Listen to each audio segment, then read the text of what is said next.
So again, this is the measurement concept from the book. It's also known as the subtractive concept. We also call it the groups in model. So the original problem here was we started with a group of 17. We're repeatedly subtracting 2 or looking for groups of 2. And we find that there are 8 groups of 2 with 1 left over. As far as the 17 divided by 2 goes, with the repeated subtraction or groups in, there's a couple of ways I could state that question to kids to try and help me figure it out. And it goes one of 2 ways. With the groups in, the question we would be answer is how many groups of 2 are in 17?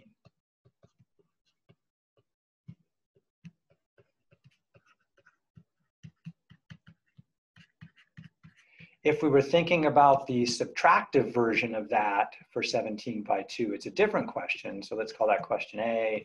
Question B would be pretty similar, but how many times can I subtract 2 from 17?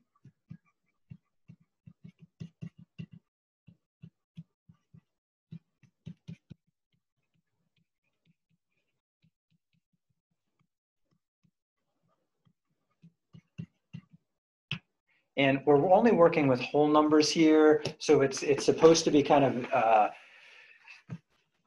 known that, well, we can't subtract and get negative numbers because the kids don't know about negative numbers here. We're only working with whole numbers. Negative numbers aren't part of the picture. So we stop as soon as we can when we get close to 0.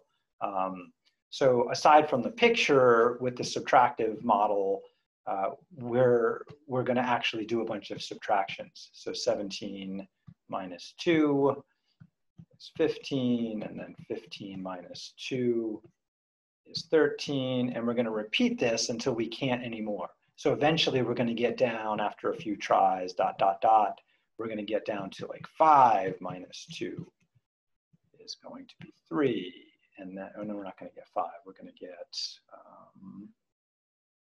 oh yeah, we're going to get 5. And then we're going to get 3 minus 2 is 1, and we can't subtract 2 anymore because we only have 1 left. And what we would have found is that this happened 8 times.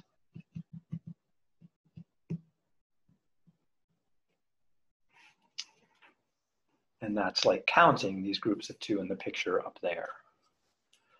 Now, that is a fair amount of work with the groups in model. Just for comparison, if we thought about this instead of the groups in, the set partition as a comparison.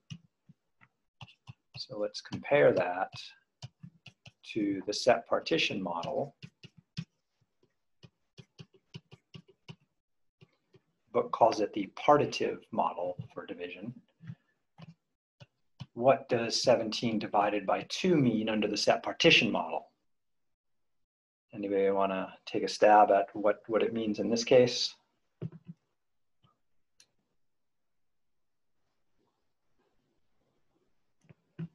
How many sets of 2 do you have in 17?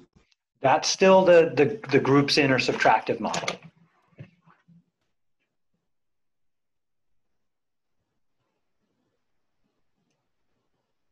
Because I'm going to end up with this pretty much the same picture that I ended up there, right? There's a group of 2, there's a group of 2, and I keep looking for groups of 2.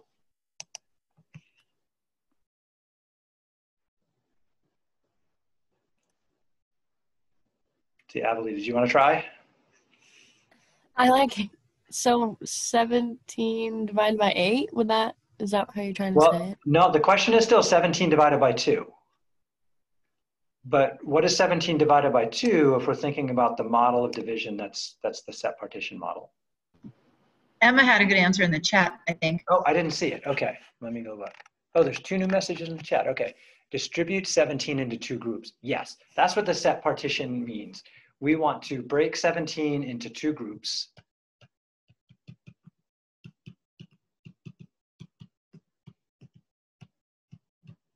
Right, we don't know 8 yet because we haven't done it, but 8's part of that. How many are in each group?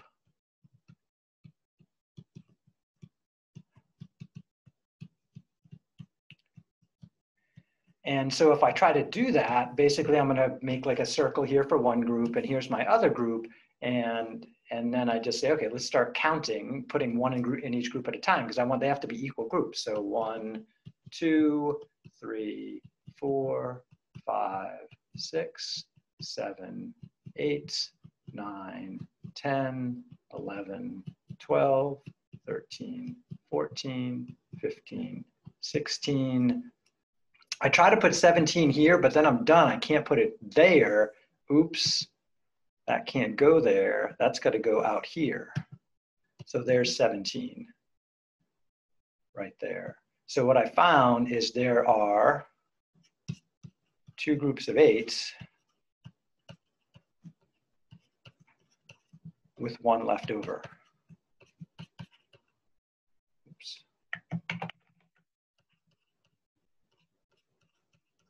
Okay.